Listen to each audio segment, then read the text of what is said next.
జూబ్లీహిల్స్ ఉప ఎన్నికల్లో రికార్డు స్థాయిలో నామినేషన్లు దాఖలయ్యాయి. బ్రేకింగ్లో చూస్తున్నాం. చివరి రోజైన మంగళవారం 160 మందికి పైగా నామినేషన్లు వేశారు. ఈ నెల 13న నామినేషన్ల స్వీకరణ మొదలవగా 18 వరకు 94 మంది అభ్యర్థులు దాఖలు చేసినట్లు ఎన్నికల అధికారులు తెలిపారు. ఆదివారం దీపావళి 2 రోజులు పండుగ సెలవు దినాలు కావడంతో నామినేషన్ల స్వీకరణ జరగలేదు. చివరి రోజైన మంగళవారం అభ్యర్థులు పోటెత్తారు. పలు అంశాల విషయంలో ప్రభుత్వంపై నిరసన తెలిపే వేదికగా జూబ్లీహిల్స్ ఉప ఎన్నికను వినియోగించుకుంటున్నారు.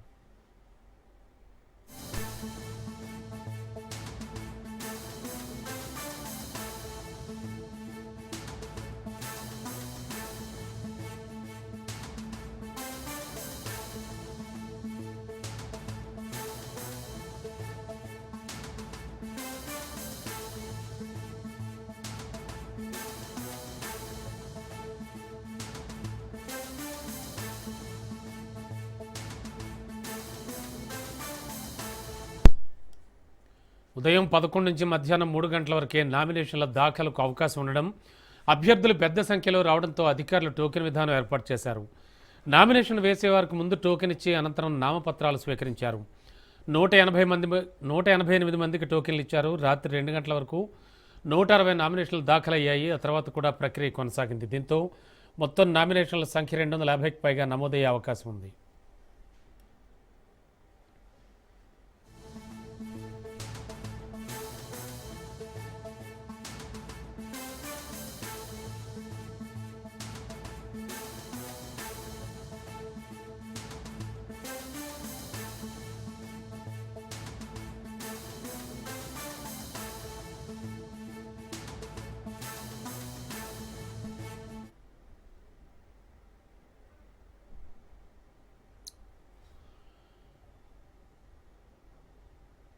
ఇక నిన్న రాత్రి 2 గంటల వరకు కూడా 160 పైబడి నామినేషన్లు దాఖలయ్యాయి. అయితే ఆ తర్వాత కూడా ప్రక్రియ కొనసాగింది.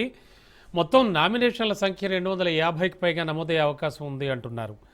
ఇక మరింత అదనపు సమాచారం ఇదే అంశానికి సంబంధించి మా కరస్పాండెంట్ రాజు అందిస్తారు.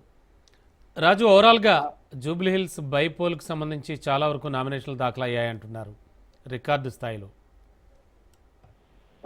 రమణ, జూబ్లీహిల్స్ ఉప ఎన్నికలకు సంబంధించి నామినేషన్ల ఘట్టం నిన్నటితో ముగిసింది. అయితే ఈ నామినేషన్లకు సంబంధించి పెద్ద ఎత్తున ఈ నామినేషన్లకు నిన్న అర్ధరాత్రి వరకు కూడా పోటెత్తడం జరిగింది. రాత్రి 2 గంటల వరకు కూడా ఈ నామినేషన్ల ప్రక్రియ కొనసాగింది. ఎందుకైతే నామినేషన్లకు వేసేందుకు చివరి రోజు కావడంతో అభ్యర్థులు ఈ సాయంత్రం ఏదైతే ఉదయం 11 గంటల నుంచి మధ్యాహ్నం 3 గంటల వరకే సమయం ఉండడంతో పెద్ద ఎత్తున తరలి రావడం జరిగింది. దీనికి ప్రధాన కారణం ఏదైతే ఆదివారం అదేవిధంగా సోమవారం దీపావళి పండుగ కావడంతో 2 రోజులు వరుసగా సెలవులు రావడంతో చివరి రోజు అయినటువంటి నిన్న పెద్ద స్థాయిలో ఈ నామినేషన్లు వేసేందుకు అభ్యర్థులైతే పోటీ పడ్డారనే చెప్పవచ్చు. దీనికి సంబంధించి అధికారులు ఏదైతే 3 గంటల కల్లా సమయం ముగిసిపోతుంది కాబట్టి అక్కడికి చేరుకున్న వారందరికీ, అంతలోపు చేరుకున్న వారందరికీ కూడా ఎవరైతే నామినేషన్లు దాఖలు చేయాలనుకుంటున్నారో వాళ్ళందరికీ టోకెన్లు పంచి ఇవ్వడం జరిగింది.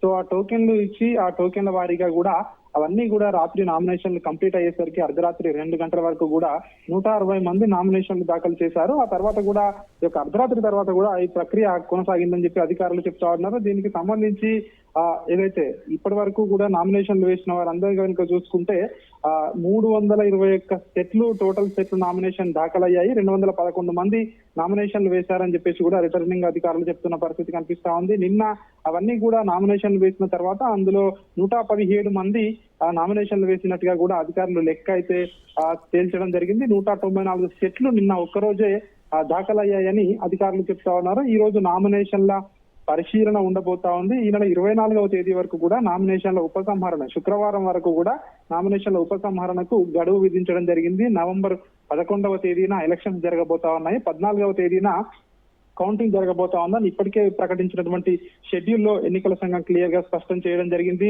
అయితే నిన్న పెద్ద ఎత్తున ఏదైతే నామినేషన్లు దాఖలు కావడానికి వీటితో పాటు ఈ హాలిడేస్ 2 రోజులు అవడంతో పాటు ప్రధానంగా ఎవరైతే కొన్ని వర్గాలు ప్రభుత్వంపై ఇప్పటికే గుర్రుగా ఉన్నాయి, ఎవరైతే రీజనల్ రింగ్ రోడ్డు సంబంధించి భూ నిర్వాసితులు ఉంటారో, అదే విధంగా ఇటు ఫార్మాసిటీ భూ నిర్వాసితులు, అన్ఎంప్లాయ్మెంట్ ఎవరైతే నిరుద్యోగులు ఉన్నారో వీళ్ళందరూ కూడా పెద్ద ఎత్తున ప్రభుత్వానికి నిరసన తెలిపేందుకు కూడా ఈ యొక్క జూబ్లీహిల్స్ బైపోల్ ను ఒక సాధనంగా చేసుకోవాలని చెప్పేసి కూడా అక్కడ నామినేషన్లు వేయాలని చెప్పి కూడా భావించడం జరిగింది. ఇందులో భాగంగానే పెద్ద ఎత్తున నిన్న నామినేషన్లు అయితే వేయడం జరిగింది. 11 మంది రైతులు కూడా ఇందులో నామినేషన్ వేయడం జరిగింది. RRR లో భూములు కోల్పోయినటువంటి రైతులు మూకుమ్మడిగా నామినేషన్లు కూడా వేయడం జరిగింది. అదేవిధంగా ఇటు ఎస్సీ వర్గీకరణను నిరసిస్తూ మాల సంఘాల నుంచి జేఏసీ 30 మంది నామినేషన్లు దాఖలు చేయడం జరిగింది. అదేవిధంగా ఇటు రిటైర్డ్ ప్రభుత్వ ఉద్యోగుల సంక్షేమానికి సంబంధించి వాళ్ళ సమస్యలు పరిష్కరించాలని చెప్పేసి కూడా వాళ్ళు కూడా 11 మంది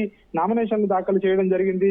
సో ఇట్లా వివిధ రంగాల నుంచి చాలా మంది కూడా ప్రభుత్వంపై అసంతృప్తితో ఉన్న వారందరూ కూడా నామినేషన్ లో భాగం పంచుకోవడం జరిగింది. పెద్ద ఎత్తున నామినేషన్లు రావడానికి అదే ప్రధాన కారణం అని చెప్పి తెలుస్తోంది. అయితే ఈ రోజు నామినేషన్ల పరిశీలన ఘట్టం ఉండబోతా ఉంది. ఎన్ని నామినేషన్లు సరిగా లేవో అవన్నిటిని కూడా తిరస్కరించే అవకాశం కనిపిస్తా ఉంది. దీంతో పాటు ఈ నెల 24వ తేదీ వరకు ఉపసంహరణకు కూడా గడువు ఉండడంతో సో ఆ 24వ తేదీ తర్వాత ఎన్ని ఉంటాయి, ఎంతమంది బరిలో ఉంటారు అనేది చూడాల్సి ఉంటుంది. సో ఇప్పుడున్న పరిస్థితి దాన్ని బట్టి చూస్తే మాత్రం అభ్యర్థుల సంఖ్య 63 దాటితే బ్యాలెట్ ద్వారా ఎన్నికలు నిర్వహించాల్సి ఉంటుందని చెప్పేసి కూడా ఇప్పటికే ఎన్నికల వర్గాలు చెప్తా ఉన్నాయి. దీనికి సంబంధించి ఒక్కొక్క బ్యాలెట్ బాక్స్ లో ఇంతమంది పేర్లు కూడా రావు కాబట్టి సో అంటే ఒక్క దాంట్లో ఒక బ్యాలెట్ యూనిట్ లో 16 చొప్పున 64 మంది అభ్యర్థుల పేర్లు ఉంటాయి.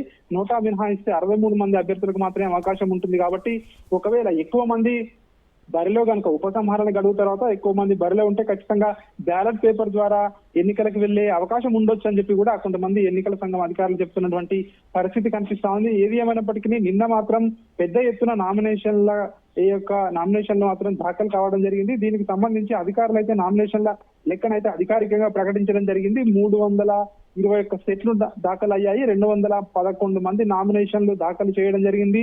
నిన్న ఒక్కరోజే 117 మంది నామినేషన్లు, 194 సెట్ల నామినేషన్లు వేశారని చెప్పి కూడా అధికారులు అయితే లెక్క అయితే తేల్చడం జరిగింది. వీటికి సంబంధించి ఈ రోజు నామినేషన్ల పరిశీలించిన తర్వాత 24వ తేదీ వరకు వేచి చూసి అప్పటి వరకల్లా నామినేషన్ విత్డ్రా అయిన తర్వాత కూడా ఆ లెక్క తేలే అవకాశం ఉంటుంది, ఎంతమంది బరిలో ఉంటారని చెప్పి కూడా.